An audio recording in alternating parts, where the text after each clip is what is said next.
Welcome to Meet JMT, Insights from Within, a series that introduces our industry professionals and provides them the opportunity to share their professional experiences, personal reflections, and sources of inspiration as individuals working in the architecture, engineering, and construction sectors. Hi, everyone, and welcome back to another Meet JMT podcast. My name is Jennifer, and I am your host and digital marketing manager here at JMT. Today, we are celebrating National STEM Day, dedicated to inspiring kids and young individuals to explore and pursue interest in the fields of science, technology, engineering, math, and art. To help us celebrate, we have Brianna Felts joining us on the podcast. She is a design engineer based in our Franklin, Tennessee office. Brianna, thank you so much for joining us today. Would you mind telling our listeners a little bit more about yourself and your role here at JMT?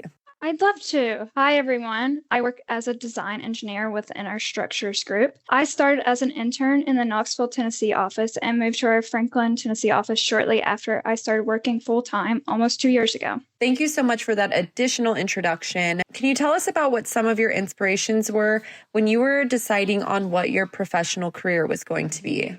My path to civil engineering wasn't very straightforward, but ultimately I chose it because I loved how a civil engineer can make such an impact on the community. I actually originally had my mind set on becoming a dentist, but during college I quickly realized that route was not for me. During that time, I read about the infamous Tacoma Narrows Bridge collapse that occurred many years ago. It was a devastating event, but that was what made me realize how important the job of a civil engineer was. I also really enjoy hiking and one day stumbled upon the Linn Cove Viaduct in North Carolina. My stepdad is also a civil engineer, so true to form, he had to tell me the whole backstory of its construction. I actually found it very captivating and just knew I wanted to be a bridge engineer after that.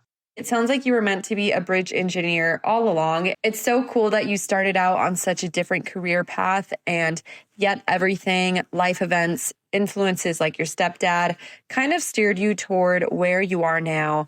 I think it's a great reminder for anyone listening that just because you start down one road doesn't mean you're stuck on it forever. There's always other opportunities out there that might be a better fit for you. What's been one of the most rewarding or significant projects that you've worked on, and how has that impacted you, JMT, or even the AEC industry? I recently got the opportunity to experience seeing photos of one of the projects I contributed to be constructed for the first time. To many people, this project was probably very insignificant because it was just a small bridge rehab project, but it has been so impactful to me. It has been the first time I've been able to see the lines on a screen come to life, and it has given me such a deeper appreciation for the work I do every day. Getting to see something you worked on actually built is such a cool and meaningful experience. I'm glad you got to have that moment. It sounds like it meant a lot. Are there any hobbies or interests outside of work that you feel have really influenced your professional journey? One hobby that has influenced my professional career as a structural bridge engineer is sewing. While sewing may seem unrelated to engineering, it has shaped the way I think about designs and problem solving. When I sew, I work with many different patterns and materials, and each stitch has to be placed with precision to ensure it holds together and it functions as you intend it to. This mirrors the way I approach bridge design in understanding how forces move through a structure, or how materials behave under stress, or even how each component contributes to the integrity of the whole. Sewing has also taught me patience and attention to detail.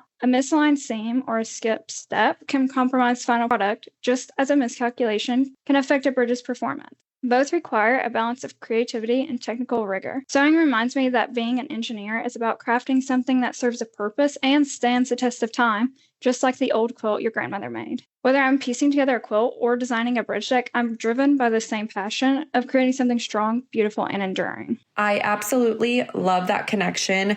I also think it's very fitting for this specific episode. It's such a great way to describe the blend of art and structure in engineering. Thank you so much for joining me on the Meet JMT podcast today. Before we leave, do you have any final thoughts or even words of advice for anyone out there who's thinking about pursuing a career in science, technology, engineering, art, or math? Absolutely. If you're thinking about pursuing a STEAM career, my biggest piece of advice is to stay endlessly curious. Keep asking why and how, because those two words are often the spark behind the biggest ideas and discoveries. Equally important, I would encourage you to find your people. Seek out mentors in a community that not only challenge you to grow, but also celebrate your wins and cheer you on through every milestone. The journey to a STEM career can be tough, but having a support system that believes in you makes all the difference. I really appreciate you having me on the podcast today. Thank you for tuning in, and we hope you enjoyed the Meet JMT podcast today.